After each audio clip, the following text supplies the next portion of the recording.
दोस्तों नमस्कार। दोस्तों आज का विषय है कि गन लाइसेंस बनवाने की पूरी प्रक्रिया क्या है।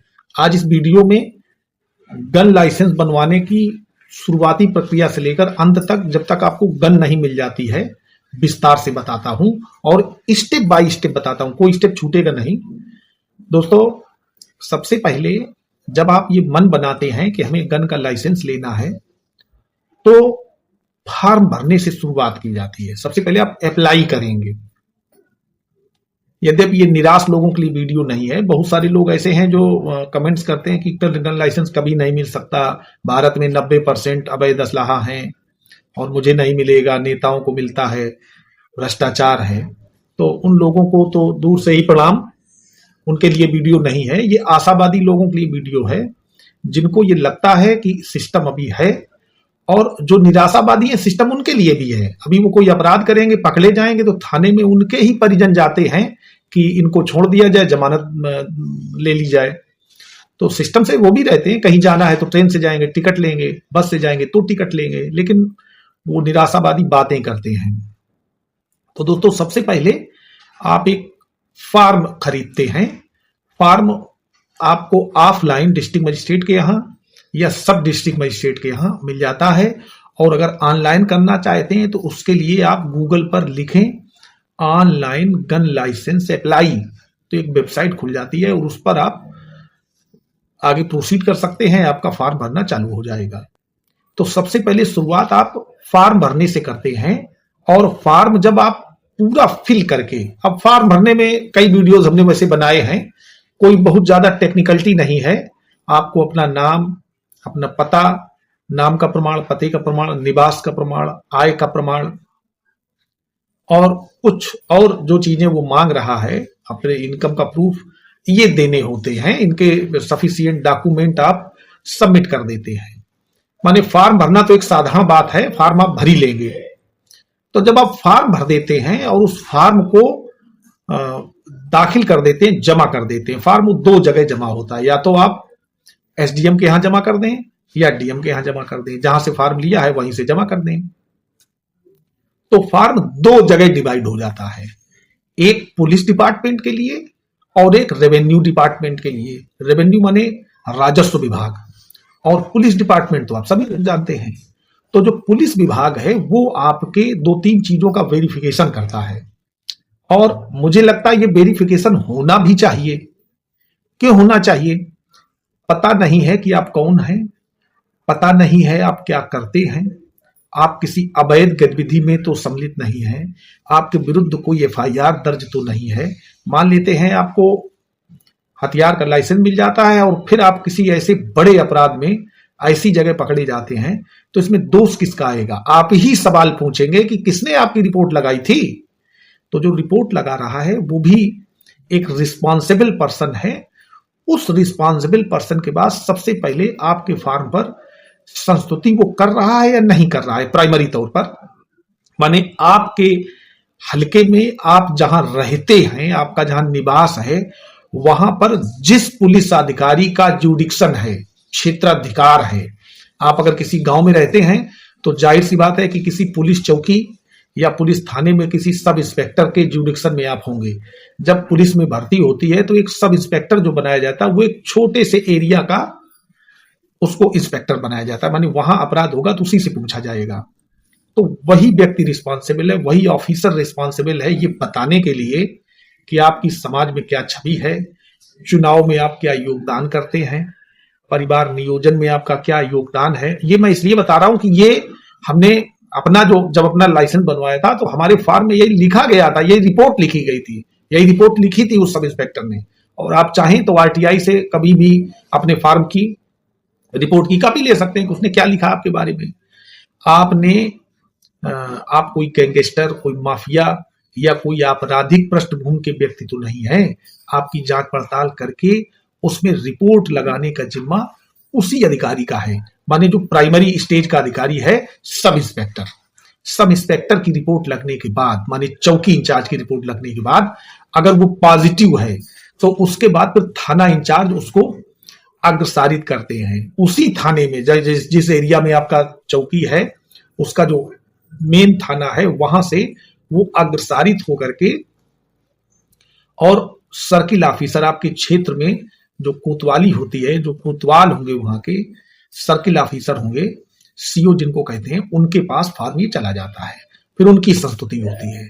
अब कोतवाल साहब चूंकि 4-5 थाने के ऊपर होते हैं, तो वो क्या करते हैं, जिले में एक होता है centre DCRB, district crime control bureau, नहीं district crime record bureau, sorry. तो डिस्ट्रिक्ट क्राइम रिकॉर्ड ब्यूरो में वो आपका ये मंगवाते हैं कि इस जिले में तो नहीं, कहीं और किसी जिले में आपने कोई किसी जिले में किसी थाने में, DCRB में आपके जिले के ही थानों का रिकॉर्ड रहता है, तो जिले के किसी और थाने में तो कोई आपका आपराधिक इतिहास नहीं है, कोई ऐसी पृष्ठभूमि तो नहीं है। तो ये रिपोर्ट जब आ जाती है, वो भी पॉजिटिव आ जाती है, वो वहां जाता है और उसकी रिपोर्टें मंगाई जाती हैं। और दोस्तों, आपको लाइसेंस बनवाना है तो आपको अपने फार्म के साथ साथ चलना पड़ता है।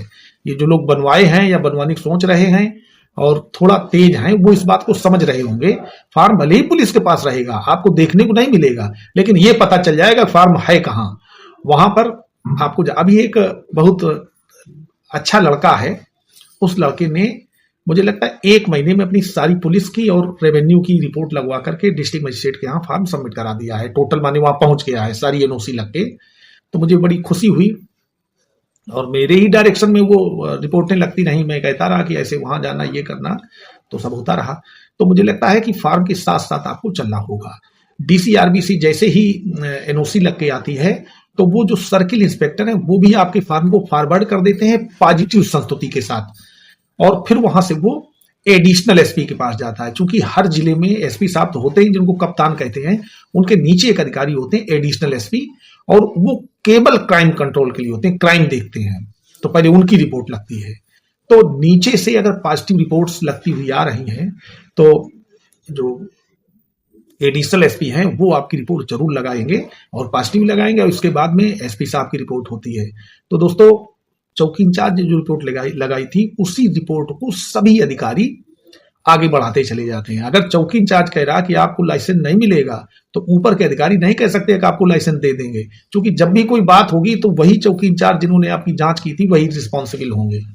तो दोस्तों, ये तो प्रक्रिया हो गई पुलिस की, और वो एसपी साहब का जो एनओसी लगा हुआ कागज है वो वहां से फिर चला जाता है आपके डिस्ट्रिक्ट मजिस्ट्रेट के पास। अब इधर प्रक्रिया जो दूसरा फार्म था, उसकी शुरुआत लेखपाल से होती है।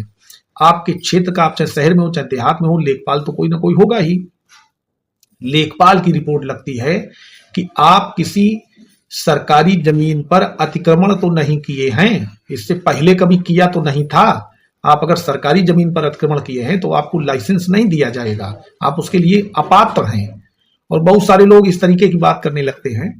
दोस्तों, सरकारी जमीन का मतलब उस जमीन से है जो सार्वजनिक प्रकृति की है, जैसे सड़क के किनारे, सड़क सीमा के भीतर आप कोई अतिक्रमण करके रह रहे हैं तो आपको लाइसेंस दे दिया जाएगा। तब आप जब अभी ऐसी गतिविधि कर रहे हैं तो आगे आप क्या करेंगे। मैं कभी ऐसे लोगों के सपोर्ट में नहीं रहता हूं जो किसी गलत काम को करके और कुछ ऐसा बड़ा बनना चाहते हैं। गलत काम करके कोई बड़ा कभी नहीं बना, न बन सकता है। कोई भी व्यक्ति बड़ा बनता है तो अच्छे काम करके ही बनता है। गलत काम का नतीजा तो खराब होता ही है, ये सभी जानते हैं, ये कड़वा सत्य है। तो लेखपाल यही रिपोर्ट लगाते हैं कि आपने किसी सरकारी संपत्ति पर अवैध कब्जा नहीं किया है, आपके ऊपर कोई सरकारी बकाया नहीं है। अब बहुत सारे लोग सोचते हैं कि सरकारी बकाया है, हाँ वो, अब जैसे बहुत सारे लोग कहते हैं कि आप एडवोकेट हैं, आप ऐसे लोगों को बचा रहे हैं। अरे भाई, आपने मान लीजिए आप पर कोई बकाया है और आपने बकाया अदा भी कर दिया, और बैंक में आपका अभी भी बकाया दिखा रहा है, तो क्या आप बकायेदार हैं? आप रियल में बताइएगा। एक बार तो पैसा आदमी दे नहीं पाता, और कभी कभी ऐसा होता है। या आपने लोन लिया ही नहीं था, मान लीजिए कोई फ्रॉड हुआ है, आपका नाम लोन आपके ऊपर है और आपने वास्तव में नहीं लिया है, तो क्या आप बकायेदार हैं? आप लड़ेंगे नहीं। आप मान लीजिए नहीं जानते हैं कि कैसे लड़ा जाए, तो आप किसी एडवोकेट से ही तो संपर्क करेंगे जिनको उनकी जानकारी है। कोई भी कानून या कोई भी व्यक्ति ऐसे लोगों को संरक्षित नहीं करा सकते हैं जिन्होंने कोई अपराध किया है। क्या बात करते हैं। बहुत सारे लोग कहते हैं कि ये तो अपराधियों को बचाते हैं, अपराधी को कोई नहीं बचा सकता। हाँ, अगर किसी मामले में कोई सस्पेंस है, संदेह है, तो उनको बचाया जाता है, उन्हीं के लिए तो एडवोकेट्स हैं। और माना ही जाता है कि जब तक किसी को सजा ना हो जाए व्यक्ति संदेह में रहता है। अगर ऐसा ना होता तो न्यायालय में पहले ही दिन पुलिस जब ले जाती किसी अभियुक्त को तो ये होता है इसको फांसी पे चढ़ा दो या इसको वो सजा दे दो जो कानून में लिखी है। उसका ट्रायल इसीलिए किया जाता है कि कहीं ऐसा ना हो कि हम किसी निर्दोष व्यक्ति को सजा दे दें। और मानव मस्तिष्क, चूंकि बहुत सारे लोग हैं जो न्यायालय से कोई संबंध नहीं है, बैठ करके और ये बताते हैं कि क्या सही है क्या गलत है। तो दोस्तों थोड़ा भरोसा रखें, और ये मैं अपना भरोसा जता रहा हूं, मुझे भरोसा है कि कोर्ट में न्याय तो होता है, समय लगता है। आप चाहे जितने सातिर हों, चाहे जितने बुद्धिजीवी हों, आपने अगर कोई गलत काम किया है और आपके खिलाफ मुकदमा हुआ है तो आपको न्याय जरूर मिलेगा, आपके साथ कुछ ना कुछ होगा। तो दोस्तों ये तो बात की बात है। लेखपाल की रिपोर्ट होने के बाद जब कोई बकाया नहीं है तो उसमें बकाया नहीं है इसके लिए अमीन की रिपोर्ट लगती है। हर तहसील में बड़े बाबू होते हैं, पूरा एक डिपार्टमेंट होता है वसूली का, वहां से रिपोर्ट लगती है। इसके बाद नायब तहसीलदार की रिपोर्ट लगती है, तहसीलदार की रिपोर्ट लगती है, और आपके क्षेत्र के जो सब डिस्ट्रिक्ट मजिस्ट्रेट हैं, माने डिस्ट्रिक्ट मजिस्ट्रेट से नीचे जिनको एसडीएम कहते हैं, एसडीएम उस फार्म को पॉजिटिव संस्तुति के साथ आपका डिस्ट्रिक्ट मजिस्ट्रेट के यहाँ फॉरवर्ड करते हैं। और उनके फॉरवर्ड करने के बाद तब वो दोनों पार्ट, एक पुलिस का रेवेन्यू का, दोनों एक में जोड़ करके और फिर वो डिस्ट्रिक्ट मजिस्ट्रेट के सामने रखा जाता है कि अब ये फार्म कंप्लीट है और इनको लाइसेंस चाहिए। तो इसमें हर डिस्ट्रिक्ट मजिस्ट्रेट के ऑफिस में एक आर्म्स क्लर्क होते हैं, माने जिनको आयुध लिपिक कहते हैं या असलहा बाबू, जो भी आपके यहाँ जो कहा जाता हो, उनके पास सीरियल में रखा जाता है।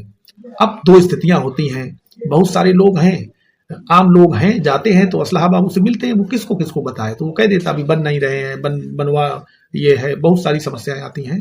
तो उसके लिए आप अपने डिस्ट्रिक्ट मजिस्ट्रेट से स्वयं जाकर मिल सकते हैं जनता दरबार में, या 10 से 12 बजे हर जो बड़ा पब्लिक ऑफिसर है वो पब्लिक से मिलता है, उनको मिल करके आप अपनी बात कह सकते हैं कि सर हमारा ये मामला है, हमें नया लाइसेंस चाहिए, या हमारा वरासत में हमें मिलना है, या मैं खिलाड़ी हूं, या मुझे ये समस्या है, मेरा लाइसेंस का आवेदन आपके कार्यालय में सारी संस्तुतियों के साथ आ चुका है, सर विचार कर लीजिए और दे दीजिए। 2-3 बार आप मिलते हैं और फिर भी आपका नहीं बनता है तो उसके आगे की प्रक्रिया मैं बताई दे रहा हूं।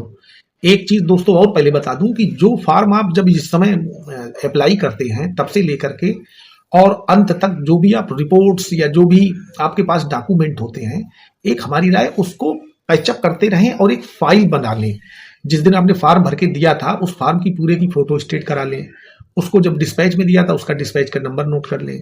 अगर कहीं से कोई चीज आप देख लेते हैं अपने फॉर्म संबंधित, कोई रिपोर्ट आपको मिल जाती है मोबाइल पर या कोई फोटो खींच लेते हैं, तो उसको अपने पास संकलित कर लें, एक फाइल बना लें, ताकि अगर डिस्ट्रिक्ट मजिस्ट्रेट ने आपका फॉर्म तुरंत अलाउड न किया, माने गन लाइसेंस नहीं बनाया, तो आपको फिर हाई कोर्ट जाना पड़ेगा। उसके लिए आपके पास कोई प्रमाण चाहिए। भाई हाई कोर्ट को क्या पता है, या आपके जो वकील साहब हैं उनको क्या पता है कि आपका फॉर्म डीएम साहब के पास पेंडिंग पड़ा हुआ है, इसका कोई प्रूफ भी तो होना चाहिए। अगर आपके पास ये 2-3 चीजें, जैसे आप एफिडेविट देते हैं उनकी कापियां रखिए, आपका जो एप्लीकेशन नंबर है वो आपकी जानकारी में है, तो आप उन्हीं फोटो कॉपी से और एप्लीकेशन नंबर से अपने राज्य के उच्च न्यायालय में या उस उच्च न्यायालय की उस खंडपीठ में जहां पर आपका एरिया पड़ता है, लगभग प्रत्येक राज्य में बड़े जो राज्य हैं उनमें 2 या 3 खंडपीठ हैं उच्च न्यायालय की, या किसी 2 राज्यों की एक ही उच्च न्यायालय है, या 4-5 राज्यों का एक उच्च न्यायालय है। तो जिस क्षेत्र में आप बिलोंग करते हैं, जहां की एड्रेस पर आप लाइसेंस लेना चाहते हैं, वहां की खंडपीठ में या मुख्य उच्च न्यायालय में जहां आपका एरिया आता है, वहां आप एक रिट दाखिल करते हैं, मैंडमस रिट। कि मैंडमस रिट का मतलब होता है कि हम आदेश देते हैं, माने उच्च न्यायालय आदेश आपके लिए जारी करेगा, और किसको, उस ऐसे पब्लिक सर्वेंट या पब्लिक ऑफिसर को जहां पर आपका काम रुका हुआ है। तो उनको ये कहा जाता है कि हम आदेश देते हैं कि इतने दिनों के अंदर, क्योंकि वो नहीं रोक सकते, जो आयुध नियम 2016 है उनमें बाकायदे प्रोविजन है कि कितने दिन। और अभी हॉनरेबल इलाहाबाद हाई कोर्ट ने एक जजमेंट किया था, उसमें कहा था, डायरेक्शन जारी किया था। लेकिन इस समय चूंकि आप देख रहे हैं कि अपने यहाँ ऐसी मानसिकता के बहुत सारे लोग हैं जो छोटी बात होती तो गोली चला देते हैं, कहीं झगड़ा हो रहा है तो ऐसे लोगों को लाइसेंस दिया जा रहा है जो कम से कम इतनी क्षमता तो उनमें हो कि उस बात को बर्दाश्त कर सके, कोई घटना ना हो, कोई बात ऐसी ना हो जाए। तो आप अगर सरकार नहीं दे रही, भाई पैसा आपका है, लाइसेंस आप रखेंगे, सिक्योरिटी आपकी होगी, सरकार क्यों मना करेगी? सरकार तो ये चाहती है कि उत्पाती व्यक्तियों के पास या ऐसे हल्के लोग जो थोड़ी सी ही बात में उत्तेजित हो जाए, गोली चला दें, उनके पास लाइसेंसी हथियार नहीं होना चाहिए, नहीं पहुंचना चाहिए, माने हल्के हाथों में ना पहुंचे। आप वास्तव में वजनदार हैं, आप योग्य हैं, तो आपको मिलना चाहिए, क्यों नहीं मिलना चाहिए? कोई आप जराइम काम नहीं कर रहे हैं, आपने तो अप्लाई ही तो किया है, कोई आप समाज में भय नहीं पैदा कर रहे हैं, कहीं कोई आप गलत काम नहीं कर रहे हैं, तो आपको मिलेगा। बशर्ते लोग हिम्मत हार जाते हैं। शुरू में दरोगे ने 2 बार बुला लिया कि आज हम वहां जा रहे हैं, कल आप आ जाइएगा, तो लोगों को लगता है अरे तो सब बेकार हो गया। ये दोस्तों सबके लिए नहीं है। कोई किराने की दुकान पे सामान नहीं खरीदना आपको कि चले गए और पैसा दिया सामान ले लिया, या आपको लाइसेंस मिल रहा है। भाई समाज में आपकी छवि होती है, सम्मानित व्यक्ति होते हैं जिनके पास लाइसेंस होता है। चुनाव के समय उन पे एक जिम्मेदारी होती है। मान लीजिए आपके उस एरिया में, उस मोहल्ले में कोई डकैती हो जाती तो आपसे पूछा जा सकता है कि आप कहाँ थे। किसी डकैत के लिए आप उसका प्रतिवाद कर सकते हैं, काउंटर फायर कर सकते हैं, बहुत सारी चीजें होती हैं। अगर ऐसा होता तो रिवॉल्वर राइफल बिल्कुल सड़क छाप लोगों को नहीं मिलता, उनकी प्रॉपर्टी होती है, एक आइडेंटिटी होती है। तो दोस्तों पहले आप इस रिट को लेकर के जाएंगे। इस रिट के बाद अगर आपका लाइसेंस डिस्पोज होने में रिजेक्ट कर देते हैं वहां के डिस्ट्रिक्ट मजिस्ट्रेट, तो आप फिर तुरंत उस रिजेक्शन ऑर्डर को अपने एरिया के कमिश्नर के यहाँ, कमिश्नर डिस्ट्रिक्ट मजिस्ट्रेट से ऊपर होते हैं। डिस्ट्रिक्ट मजिस्ट्रेट एक जिले का प्रशासन देखते हैं और कमिश्नर लगभग 5 जिलों का प्रशासन देखते हैं, जिसको कमिश्नरी कहते हैं। और जैसे उत्तर प्रदेश में ही लगभग 18 कमिश्नरी हैं, तो कमिश्नरी में जो कमिश्नर साहब हैं उनके अदालत में आप उस ऑर्डर का रिवीजन दाखिल करेंगे और उस रिवीजन का इंतजार करेंगे। वो रिवीजन बहुत जल्दी डिस्पोज होता है, क्योंकि उसमें एक पार्टी सरकार होगी और दूसरी पार्टी आप होंगे। सरकार के लिए वहां ऑलरेडी डीजीसी रेवेन्यू होते ही हैं, वो अपना जवाब देंगे कि हमें क्यों ना दिया जाए, क्यों क्यों क्यों नहीं दे रहे हैं। तो जो भी अपना काज बतावे वो उनकी बात है, आप अपनी बात बताइए कि मुझे ये नीड है। तो आपकी जो रिवीजन है वो मुझे लगता है 1 महीने में डिस्पोज हो जाएगी, और 1 महीने में डिस्पोज होने के बाद फिर अगर वो भी रिजेक्ट कर देते हैं तो आप अपने राज्य के फिर हाई कोर्ट में जाइए और तब फिर डायरेक्शन लाइए कि सर इनको निर्देशित किया जाए कि हमारे पक्ष में ये लाइसेंस इश्यू करें। इन्होंने जो रिवीजन किया, रिवीजन भी खारिज हुआ है और इन्होंने जो ऑर्डर खारिज किया है ये गलत है और इसमें ये कमियां हैं। तो उस रिट में तब बहुत आपकी जीत होगी, क्योंकि अगर आपको पुलिस ने एनओसी दी है और उधर रेवेन्यू ने कहा कि नहीं इनको दे दिया जाए, तो दोनों, एक तो लेखपाल और दूसरे दरोगा जी, 2 ही लोग आपको कह रहे हैं कि इनको दे दिया जाए, तो आगे तो सब कहते ही चले जाएंगे दे दिया जाए, क्यों ना दिया जाए, ये भी तो कारण लिखना चाहिए उन्हें। तो दोस्तों मुझे लगता है कि ये जो मैंने बताया, और जब भी आप कोई हाई कोर्ट से ऑर्डर करा लाते हैं तो उसको इन्हें कि ऑर्डर करा लिया अपने पास रखे हुए हैं, उसको फिर जिलाधिकारी को रिसीव कराना होता है। उसके 2 तरीके हैं, आप उसको डाक से भी भिजवा सकते हैं विद एफिडेविट के, और वहां व्यक्तिगत तौर पर जाकर के जमा कर सकते हैं और उसकी रिसीविंग ले सकते हैं।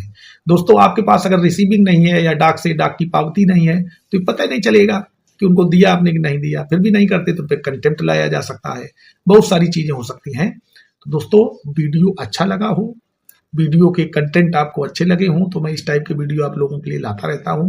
वीडियो को लाइक कर दें, अपने दोस्तों को अधिक से अधिक शेयर करें और हमारे चैनल को भी सब्सक्राइब करें। और अगर आप हमें ज्वाइन करना चाहते हैं तो ज्वाइन करें, और कोई हेल्प करना चाहते हैं तो हमने अपना QR कोड इसमें दे रखा है, तो उस QR कोड से भी आप हमें सीधे सीधे भुगतान कर सकते हैं। धन्यवाद।